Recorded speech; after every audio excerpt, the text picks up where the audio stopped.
सच छुपने नहीं देंगे। आदाब, मैं हूं हाफिज़ ग़ुलाम सरवर और आप देख रहे हैं देश की सच्चाई। आप जाना पहचाना चेहरा है, तारुफ की बिल्कुल ज़रूरत नहीं है, भारत में सभी लोग जानते हैं। भाई तेज सिंह एक क्रांतिकारी नेता हैं, मिशनरी हैं, अंबेडकर समाज पार्टी के राष्ट्रीय अध्यक्ष हैं, बड़े पद पर रह चुके हैं, प्रशासनिक पदाधिकारी भी रहे हैं और समाज में सक्रिय बने रहते हैं, बेबाक बोलते हैं, खुलकर अपनी राय रखते हैं। देश में इस समय राय रखना मतलब मस्जिद मंदिर पर तो कुछ बोलना ही पड़ेगा साहब, वरना आप विद्वान कहाँ से हैं।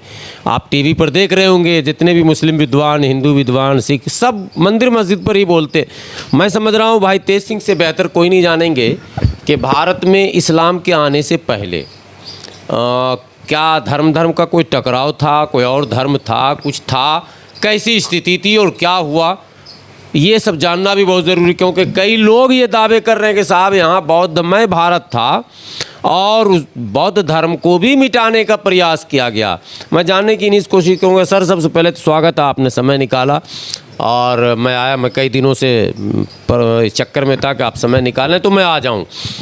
मैं ये जानने की कोशिश करूँगा कि मस्जिद मंदिर की इस लड़ाई में इस्लाम तो आया यहाँ 7वीं 8वीं सदी में, लगभग 712 में आप, लेकिन इस्लाम के आने से पहले भारत में क्या केवल कथित तौर पर जिसको हम हिंदू कहते हैं वो धर्म था, सनातन था, या क्या था, ये मैं जानना चाहता हूँ। देखिए, इस्लाम के आने से पहले निश्चित तौर पर यहाँ बुद्धिज्म को ख़त्म करके हिंदुत्व फिर काबिज हो गया था यहाँ पर।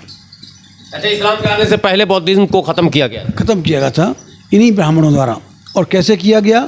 वो ब्राह्मण ने वो बुद्धिज्म में घुस गए, बौद्ध भिक्षु बने और बौद्ध भिक्षु बनने के बाद में सारे साहित्य को जलाया, सारे बिहारों को तोड़ा। पुष्यमित्र शुंग जो एक हिंदू राजा हुआ था, उसने तो बाकायदा ऐलान किया कि जो कोई एक बौद्ध भिक्षु का सिर लेके आएगा उसको 100 स्वर्ण मुद्राएं दान में दी जाएंगी। फिर से उसका नाम बताएं। पुष्यमित्र शुंग। पुष्यमित्र शुंग, हाँ, ये सोकाल्ड इनका हिंदू शासक था।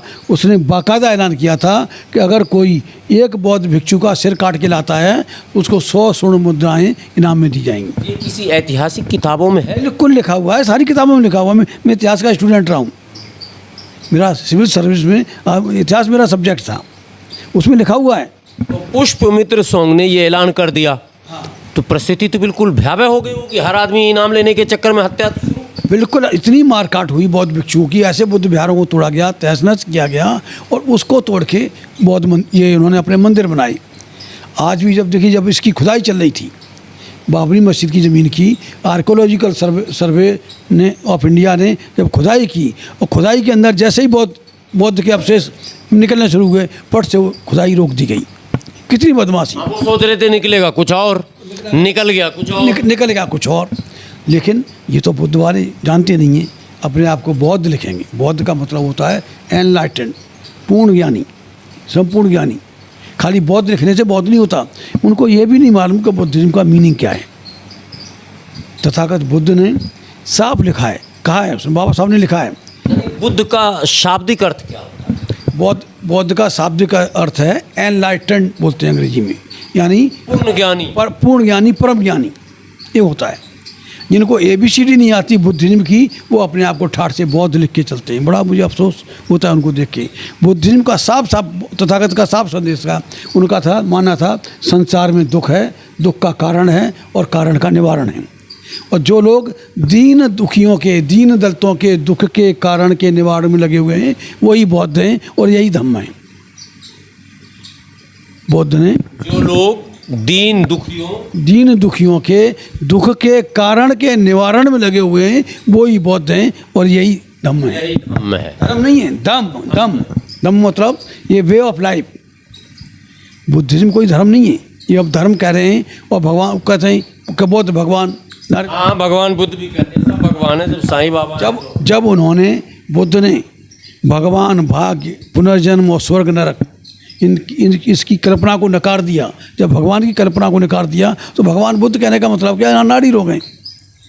और बाबा साहब ने जिस समय बुद्ध धर्म ग्रहण किया था, उनका साफ मानना था कि दो बातों से, कि हमारे लोगों को रेस्टोरेशन ऑफ ह्यूमन डिग्निटी, हमारे लोगों को फिर से मतलब मान सम्मान मिला इस देश में और उनकी सुरक्षा का इंतजाम हो। जब बाबा साहब ने सोचा कि 56 देश हैं दुनिया में बुद्धिस्ट और उसमें चीन, जापान और कोरिया जैसे देश भी हैं, तो निश्चित तौर से यहाँ किसी नव बौद्ध के ऊपर कोई मुसीबत आएगी तो ये सारे देश बोलेंगे और इनको बचा दिया जाए। आज तक कोई नहीं बोला। और जाति के आधार पर नफरत और जुल्म होता है इस देश में। जब बौद्ध बने तो फिर सिर्फ नाम से बौद्ध लिख लिया, बाकी जातियों ने वहाँ भी पीछा नहीं छोड़ा। जाति खत्म होने का नहीं हो। ये नाम जैसे मुसलमान में भाई तेज सिंह हूँ और मुसलमान हूँ तेज मोहम्मद हूँ, और तेज मोहम्मद बोलना ही काफ़ी है कि भाई ये मुसलमान है। ऐसा कुछ नॉमेनक्लेचर उन्होंने तैयार नहीं किया जिससे मालूम पड़ जाए कि ये बौद्ध है, हिंदू नहीं है। तो ऐसा घालमेल हो गया, न तो रेस्टोरेशन ऑफ ह्यूमन डिग्निटी हुआ, न प्रोटेक्शन ऑफ इस पीपल हुआ। तो बौद्धिज्म ये जो वे ऑफ लाइफ है दैट इज गुड, और सिर्फ 3 बातों पर टिका हुआ है। मतलब एक तो बाबा साहब का सिद्धांत, उसका तथागत बुद्ध का सिद्धांत हो गया, त्रिशरण, पंचशील और 8 अष्टांगिक मार्ग। ये जीने की कला है कि हमें चोरी नहीं। इस पर भी हम बात करेंगे। पंचशील की बात आपने की, क्या है पंचशील में? क्या पंचशील में ये 5 सिद्धांत हैं कि वो जैसे त्रिशरण हैं, त्रिशरण, पंचशील और 8 अष्टांगिक मार्ग, जिसमें बौद्धिज्म के सारे सिद्धांत हैं। आपने शराब नहीं पीनी, दारू नहीं करना, किसी की संपत्ति को नहीं करना, चोरी नहीं करनी। इस तरह से उन चीज़ों जितनी भी बुराइयां हैं कि समाज को वो करती हैं, अगर वो बुराइयां ख़त्म हो जाएंगी तो सारा जुल्म, अत्याचार, सब कुछ खत्म हो जाएगा। निश्चित तौर से सभी लोग अपने सुख। आप मानते हैं इस बात को कि तथागत बुद्ध के मानने वाले सो कॉल्ड जो भी हैं वो भी सिर्फ बस इतना ही कहते हैं कि हम मानते हैं, लेकिन उन सिद्धांतों से बहुत दूर? वो जानते नहीं हैं, सिर्फ मानते हैं। लोग बाबा साहब को नहीं जान पाए। अनाड़ी लोग आज भी बाबा साहब के खिलाफ बोलते हैं, उन्होंने मुसलमानों को बढ़ावा दिया, ये किया, इस तरह की उलझुल बातें करते हैं। तो वो जब जो बाबा साहब को नहीं जान पाए, तथागत बुद्ध को कैसे जान पाएंगे? आप किसी भी बुद्धिस्ट से पूछ लो। बट एक सेमिनार, उसका बहुत बड़ा जलसा हुआ था बुद्धिज्म का एटा जिले में, मैं वहाँ गया और सिर्फ एक बात को लेके जो मैंने बात की तो तमाम बौद्ध भिक्षु ने विरोध किया मेरा। लेकिन मैं दिल्ली पहुँचे जिस बुद्धू ने किया था कि सिंह जी सॉरी हमसे गलती हो गई, आप सही थे। जब उनको भगवान बुद्ध बोला, मैंने उसका विरोध किया। भाई भगवान नहीं है, भगवान बोला है। महापुरुष के लिए भगवान बोला जाता है, भगवान, नॉट भगवान। ये भगवान शब्द इस्तेमाल हुआ है, भगवान का मतलब है आप महान भाव, उसके लिए इस्तेमाल होता है। इन्होंने भगवान कर दिया। बहुत भिक्षुओं को नहीं पता, भगवान बोलते ही ध्यान वहाँ चला जाता है, ऊपर चला जाता है। भगवान का माने है महान भाव, महान भाव बैठिए, आइए भगवान बैठिए, ये है। तो वो सिर्फ अज्ञानता की वजह से। लास्ट में मैं यहाँ दिल्ली पहुँचा, रात को टेलीफोन आया उन भंते जी का, उन्होंने माफ़ी मांगी कि हाँ गलती हुई। मैं वहाँ फिर लौटता हूँ कुछ जहाँ से प्रश्न मैंने शुरू किया कि इस्लाम के आने से पहले भारत अकॉर्डिंग टू मतलब हिस्ट्री आप जो कह रहे हैं बौद्धमय था। तो जिस राजा का आपने नाम लिया मैं फिर भूल गया, पुष्यमित्र शुंग। मैं वहाँ से ये जानना चाहता हूँ बौद्ध मत के मानने वालों के साथ क्या हुआ और कैसे? देखिए, पुष्यमित्र शुंग से पहले भारत बौद्धमय था, समझिए ना। और पुष्यमित्र के आते ही जो हिंदू राजा था, हिंदू कहें वो या उनका जो भी कहें, वो पुष्यमित्र शुंग ब्राह्मण था। और उसने ये खुला आर्डर पास किया कि जो भी किसी एक बौद्ध भिक्षु को लेके सिर को कलम करके लाएगा उसको 100 स्वर्ण मुद्राएं इनाम में दी जाएंगी।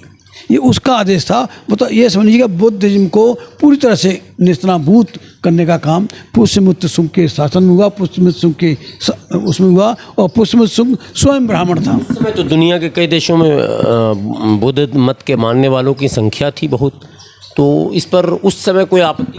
देखिए, उस समय तो कम्युनिकेशन के जो साधन आज हैं वो उस समय नहीं थे। हमें एक गांव की खबर दूसरे गांव को नहीं पता चलती थी, जो दुनिया थी उसमें गांव भी दूर दूर होते थे। तो दूसरे देशों का क्या होता होगा तो इसके बारे में तो मैं नहीं कह सकता, लेकिन ये स्थिति स्पष्ट है कि शुंग वंश इस समय शासन आया। बार बार ये कहा जा रहा है इस देश में कि कई बौद्ध विहार ऐसे थे बड़े बड़े ऐतिहासिक जिस पर इन लोगों ने कब्जा कर लिया। क्या इस बात में कुछ दम है? पूरी सच है। और इस सच्चाई को एक फिल्म है तीसरी आज़ादी। तीसरी आज़ादी अगर आपने देखी हो, नहीं तो आप देखिएगा ज़रूर। तीसरी आज़ादी में बुद्धिज़्म का पतन कैसे हुआ, बौद्ध विहारों को कैसे नष्ट किया गया, बौद्धों को कैसे कत्ल किया गया, सारा उसमें दिखवाया गया। और उस फिल्म को मायावती ने अपने शासन में बैन कर दिया था।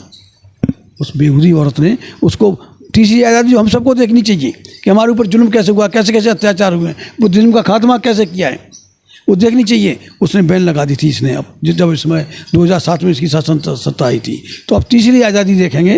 मैं ऑडियंस को भी कहूँगा, जो लोग मुझे यहाँ देख रहे हैं, सुन रहे हैं, उनको भी मैं एडवाइस करूँगा, ये गूगल पे अवेलेबल है, गूगल से उसको तीसरी आज़ादी पार्ट 1 पार्ट 2 इस तरह से करके है, आप उसको देखें तो आपको पूरी सच्चाई को उसको उसमें डेपिक्ट किया गया है। अब जो भारत में बौद्धिस्ट हैं वो इस इतिहास को जानते हैं या नहीं जानते? भाई ये तो अल्लाह जाने, वो जानते कि नहीं जानते, और जानते होते तो सावधान जरूर होते। मायावती ने बुद्ध की जो 22 प्रतिज्ञा थी, मैं जो बाबा साहब ने बौद्ध धर्म ग्रहण किया था, 22 प्रतिज्ञाएं नहीं थी। पहली प्रतिज्ञा थी, मैं ब्रह्मा विष्णु मैं इसको ईश्वर नहीं मानूंगा और उनकी पूजा करूंगा। मायावती ने नारा लगा दिया, ब्रह्मा विष्णु महेश है, हाथी नहीं गणेश है। और सातवीं उसमें जो प्रतिज्ञा है, मैं कोई भी अपना कार्य ब्राह्मणों के हाथों से संपन्न नहीं कराऊंगा। तो सारी प्रतिज्ञाएं वो हिंदुत्व के दर्शन के खिलाफ थी। और एक शख्स ने, आप देखिए यहाँ हो क्या रहा है, एक कोई इसका सुल्तानपुर ज़िले में उसने शादी का कार्ड छपवाया, उसके पीछे 22 प्रतिज्ञाएं लिख दी, और 22 प्रतिज्ञाओं को लेके कोई ब्राह्मण चला गया थाने में, उसके खिलाफ FIR दर्ज हो गई। अरे 22 प्रतिज्ञाएं तुम्हारी छपी हुई किताबों में लिखी हुई है, गवर्नमेंट की छपी हुई किताबों में लिखी हुई है, तुम जो हरामजादे ये लिखते कैसे FIR दर्ज कर लेते हो? ये तो 22 प्रतिज्ञाएं बाबा साहब ने ली है। जैसे रतनलाल जो हो गया। अरे रतनलाल तो क्या है, काम का क्या है? अच्छा, आप मानते हैं कि इस तरह के कमेंट्स नहीं होने चाहिए थे? मुझे पता नहीं उसने क्या कमेंट किया, उस पर FIR हुई क्या हुई। हाँ, कुछ भी उन्होंने कमेंट्स किया है, बहरहाल FIR भी हुई, गिरफ्तारी भी हुई। लेकिन ऐसा लग रहा है कि देश में कुछ अजीब ढंग से कार्यक्रम पुलिस भी चलाती है, किसी भी मामले में किसी पे भी गिरफ्तार कर ले, कोई भी शिकायत लेकर जाए, तो ऐसा लग रहा है। देखिए, हमारे खिलाफ एक FIR दर्ज हुई बिजनौर में। हमारे एक होर्डिंग लगी थी, होर्डिंग स्थानीय कार्यकर्ताओं ने लगाई, उस पर बेलगाम हिंदू आतंकवाद, बेलगाम हिंदू आतंकवाद को लेके 8 BJP के नेताओं ने, हम 12 लोगों जिनके फ़ोटो लगी हुई थी होर्डिंग पे, FIR दर्ज कर दी। FIR दर्ज कर दी और ये कह दिया असामाजिक तत्व हैं। उसको लेके हम हाई कोर्ट भी चले गए कि हाई कोर्ट से ऑर्डर ले लिया कि इनकी गिरफ्तारी नहीं हो सकती। पुलिस डांस करती रही, कोई किसी का हाथ नहीं लगा पाई। 12 में 7 मुसलमान थे और 5 हम दलित थे, किसी को छू नहीं पाई। उस सवाल पर केंद्र करना चाहता हूँ। बोध गया कहा जाता है कि वो तथागत बुद्ध के निर्वाण की जगह है। वो निर्वाण की जगह नहीं, जहाँ उन्होंने ज्ञान प्राप्त किया था, ज्ञान बौद्धि ट्री जहाँ है, ज्ञान दिया था, ज्ञान दिया था। हाँ। मतलब बौद्ध मत के लोगों के लिए वो ऐतिहासिक जगह है। वहाँ भी कुछ डिस्प्यूट है, ये पता है आपको? देखिए, जो बौद्ध गया में जो बौद्ध स्थल है, जहाँ वो 400 साल पुराना वो है, तो उसको उसमें भी वो सारा आज ब्राह्मणों के कब्जे में है। उसके लिए, उसको आज़ादी के लिए, उस बौद्ध स्थान की आज़ादी के लिए आंदोलन भी चले, बिहार के लोगों ने भी चलाए, दूसरे लोगों ने भी साथ दिया। लेकिन लालू की सरकार, तो वो तो मदारी की सरकार थी, उन्हें इससे क्या। सरकार की बात तो आप बाद में करेंगे। मंदिर के पक्ष में आंदोलन चला, एक मस्जिद को तोड़कर दिन के उजाले में मंदिर बना दिया गया, और वो आंदोलन अभी रुका नहीं है, फिर चल रहा। तो क्या बौद्ध विहारों को फिर से प्राप्त करने का भी कोई आंदोलन चलेगा क्या इस देश में? ये तो बौद्ध धर्म के जो मानने वाले हैं वो तय करेंगे इस बात को। जब मायावती ने बौद्ध धर्म का सत्यानाश कर दिया, बाबा साहब की पहली प्रतिज्ञा पर वो प्रहार किया कि हाथी नहीं गणेश है, ब्रह्मा विष्णु महेश है, एक भी बुद्धिस्ट नहीं बोला, ने बुद्धिस्ट सोसाइटी ऑफ इंडिया बोली, और ताली और बजाई की बहन जी बहुत अच्छा कर रही है। जो बौद्ध धर्म पर सीधा प्रहार, पहला प्रहार मायावती ने किया। SC ST एक्ट को सबसे पहले ख़त्म करने की मायावती ने कोशिश की, तब भी कुछ नहीं किया। ये तो मरा गिरा समाज है, इसको नहीं पता कि कहाँ क्या हो रहा है।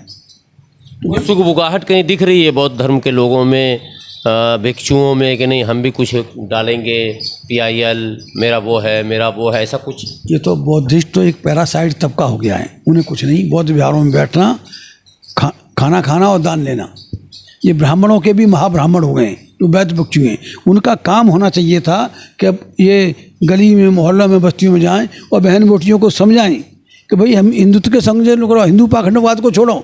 ये काम आज तक किसी बौद्ध भिक्षु ने नहीं किया। बौद्ध भिक्षुओं का काम होना चाहिए था कि घर घर जाके बहन बेटियों को इकट्ठा करके उन्हें समझाएं कि हिंदू पाखंडवाद से कैसे निकलना है। भाई बुद्धिज्म का क्या हुआ कि अगर कहीं कोई गंदगी पड़ी हुई है और गंदगी को बजाय हटाने के आपने उसके ऊपर मखमल की चादर डाल दी तो 4 दिन बाद फिर बदबू आएगी। यही हुआ, हिंदुत्व की चादर, हिंदुत्व की गंदगी के ऊपर बुद्धिज्म की चादर बैठा दी तो सब कुछ वही हिंदुत्व हो गया। अडवाणी बोला ना कि बुद्धिज्म और जो हिंदुज्म एक ही बात है। वो तो सिखिज्म को भी कहते हैं कि हिंदू ही। जी, तो वो तो सिख भी उसी तरह से बिहेव कर रहे हैं। यानी इनको मुसलमान सिर्फ कांटा लगता है, बाकी सब ठीक। मुसलमान से लड़ाई की बात होती है तो सिख समाज बाईजन लाख इन्हीं हिंदुओं की बात करता है। और बुद्धिज्म, बौद्ध मानने वालों का तो कोई ईमान धर्म मैंने नहीं देखा। ये तो सिर्फ करना। देखिए, बौद्ध धर्म है परिवारजकों का धर्म है, प्रचार का धर्म है। जब सम्राट अशोक ने बुद्ध धर्म ग्रहण किया तो एक बादशाह होते हुए, सम्राट होते हुए, हैं मतलब अशोक महान कहा गया ना, उन्होंने अपने बेटा महेंद्र और संघमित्रा को सीलोन भेजा, लंका भेजा उस बौद्ध धर्म का प्रचार करने के लिए। आप मुझे आज एक बुद्धिस्ट बता दो जिसने अपने बेटों को इसके धर्म प्रचार में लगाया।